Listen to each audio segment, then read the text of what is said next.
नमस्कार, आपण पाहतात रयत संवाद न्यूज चॅनल। पीक विमा योजनेतील पूर्वीचे 4 निकष पुन्हा लागू करण्याची आमदार सचिन कल्याण शेट्टी यांची मागणी। सन्माननीय सदस्य सचिनजी कल्याण शेट्टी। अध्यक्ष महोदय, आज या पुरवणी मागणीवर बोलण्यासाठी मला संधी दिलात, मी आपला आभार व्यक्त करतो। अध्यक्ष महोदय, कृषी विभागाच्या पुरवणी मागणीवर चर्चा करत असताना बाब क्रमांक 31 पोस्ट क्रमांक 27 या आपल्या शासनाने अध्यक्ष महोदय मागील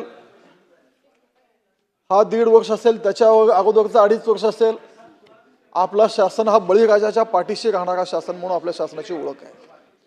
आपलं सरकार काम करत असताना शेतकऱ्यांना बळीराजाला केंद्रबिंदू मानून हा सरकार आपला काम करत असतो।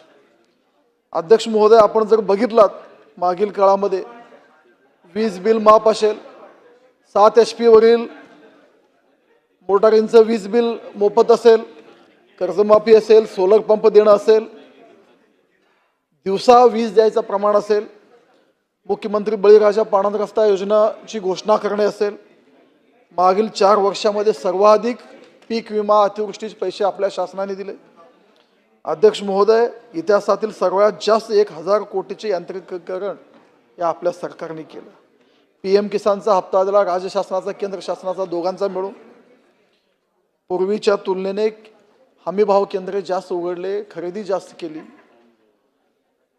ऊसाची FRP वाढवली, खूप साऱ्या गोष्टी आपल्या सरकारने या बळीराजासाठी केल्या। अध्यक्ष महोदय, हे सगळं होत असताना आपण जर मागील साधारण 4 वर्षाचे पीक विम्याची जर रक्कम आपण तपासलेत तर आपल्याला लक्षात येईल 2021 ला 3708 कोटी, 2022-23 ला 4174 कोटी, 2023-24 ला 8569 कोटी आणि 24-25 ला 4904 कोटी इतकी भरपाई या सरकारने बळीराजाच्या नुकसान भरपाई पोटी दिली। पण अध्यक्ष महोदय, आजचा ह्या वर्षीचा जर आपण बघितला तर फक्त 1623 कोटी रुपये आपल्या शेतकऱ्यांना मिळाले। त्यातील ही जवळपास 900 कोटी रुपये हे एका जिल्ह्याला गेले आणि उर्वरित महाराष्ट्र हा 729 कोटीमध्ये विभागला गेला। आपलं शासन हे बळीराजाच्या पाठीशी राहणारं शासन अशी ओळख असताना, एवढी सगळे कामं करत असताना अध्यक्ष महोदय, ह्या 5 पैकी जे 4 ट्रिगर जे प्रधानमंत्री पीक विमा योजनेचे मध्ये आपण बदल करण्यात आले, माझी आपल्या मार्फत सरकारला कृषी मंत्री महोदयांना विनंती आहे की कुठेतरी ह्या गोष्टीचा नोंद व्हावा की हे 4 ट्रिगर, हे 4 निकष बदलले आणि पीक विम्याची रक्कम ही जवळपास 25% आत मागील 4 वर्षाच्या तुलनेमध्ये ह्या वर्षी झाली। अध्यक्ष महोदय, आपण जर बघितलं हे 4 ट्रिगर काय होते, 4 निकष काय होते, ह्या 4 निकषामध्ये अध्यक्ष महोदय, पाऊस खोळंबला, पेरणी नाही झाली आणि 25% पेरणी झालीच नाही, 25% पेक्षा जास्त पैसे, 25% पर्यंत पैसे ह्या शेतकऱ्यांच्या खात्यावर पूर्ण मंडळात जमा व्हायचे।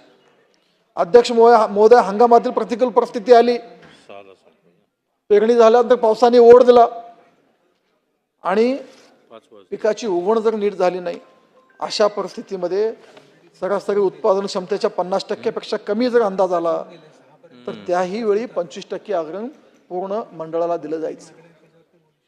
जेव्हा स्थानिक नैसर्गिक आपत्ती यायची, अतिवृष्टी व्हायची, गारपीट व्हायचा, अशा वेळी सुद्धा 72 तासाच्या आत तक्रार केलं तर त्यावेळी रक्कम शेतकऱ्याच्या खात्यावर जमा व्हायची। ह्या 4 निकष रद्द केल्यामुळं ही रक्कम ही 4 पटीला येऊन थांबलेली आहे, 25% पेक्षा आत येऊन थांबलेले।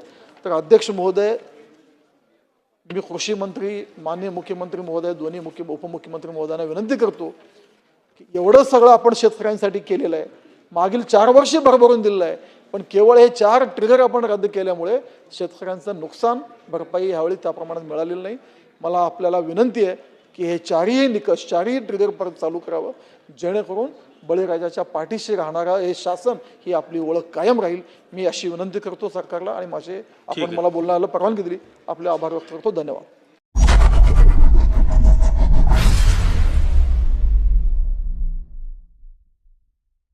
अशाच नवनवीन घडामोडींसाठी रयत संवाद न्यूज चॅनलला लाईक करा, शेअर करा आणि सबस्क्राईब करायला विसरू नका.